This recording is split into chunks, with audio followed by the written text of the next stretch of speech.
Assalamualaikum warahmatullahi wabarakatuh. Perkenalkan, kami dari kelompok 1 mata kuliah perpajakan yang terdiri dari Yusuf Mohune, Hedianti Koro, dan Hastuti Senggilang, di mana kami akan membahas materi mengenai dasar-dasar perpajakan. Materi yang pertama itu definisi dan unsur pajak, di mana definisi pajak menurut Undang-Undang Nomor 16 Tahun 2009 tentang perubahan keempat atas Undang-Undang Nomor 6 Tahun 1993 tentang ketentuan umum dan tata cara perpajakan pada pasal 1 ayat 1 yang berbunyi, pajak adalah kontribusi wajib kepada negara yang terutang oleh orang pribadi atau badan yang bersifat memaksa berdasarkan undang-undang dengan tidak mendapatkan imbalan secara langsung dan digunakan untuk keperluan negara bagi sebesar-besarnya kemakmuran rakyat. Kemudian yang kedua ada fungsi pajak. Yang pertama itu fungsi anggaran atau budgetair. Yang kedua fungsi mengatur atau reguleren. Yang ketiga fungsi stabilitas. Yang keempat fungsi retribusi pendapatan. Materi selanjutnya itu yang ketiga syarat pemungutan pajak. Yang pertama pemungutan pajak harus adil atau bersifat adil. Yang kedua pemungutan pajak harus berdasarkan undang-undang atau syarat yuridis. Yang ketiga, tidak mengganggu perekonomian atau syarat ekonomi. Yang keempat, pemungutan pajak harus efisien atau syarat finansial. Yang kelima, sistem pemungutan pajak harus sederhana. Kemudian, yang keempat, teori-teori yang mendukung pemungutan pajak. Yang pertama ada teori asuransi. Yang kedua, teori kepentingan. Yang ketiga, teori daya pikul. Yang keempat, teori bakti dasar keadilan. Dan yang kelima, teori asas dasar beli dasar keadilan. Selanjutnya itu yang kelima, kedudukan hukum pajak. Yang pertama ada hukum perdata, yaitu mengatur hubungan antara satu individu dengan individu lainnya.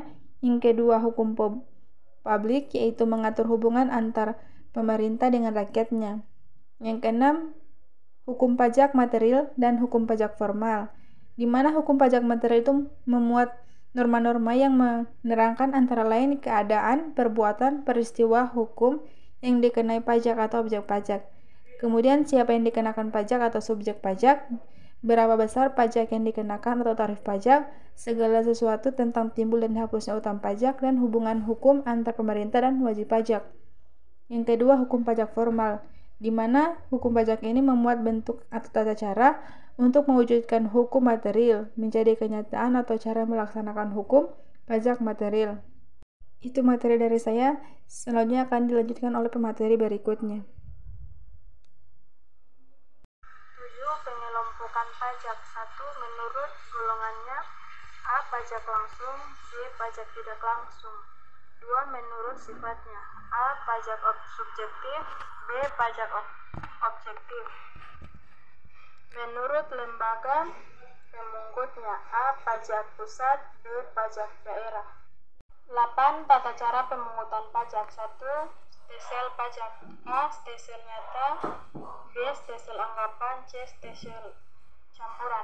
2. Asas pemungutan pajak. Asas domisili, asas sumber, asas kebangsaan. 3. Sistem pemungutan pajak. Asas kebangsaan, self-assessment system, withholding system. Selanjutnya akan dilanjutkan oleh pemateri selanjutnya. Yang ke-9, timbul dan hapusnya utang pajak. Ada dua ajaran. Yang pertama ajaran formal dan ajaran materi. Kemudian hapusnya utang pajak dibagi menjadi 4. Yang pertama pembayaran, yang kedua kompensasi, yang ketiga kadaluarsa, yang keempat kebebasan dan penghapusan. Kemudian hambatan pemungutan pajak ada dua, perlawanan pasif dan aktif.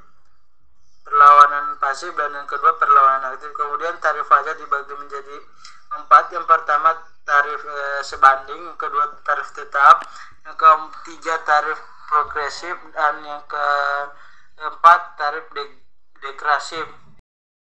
Baik, itulah tadi pemaparan materi dari kami kelompok 1 mengenai dasar-dasar dari perpajakan.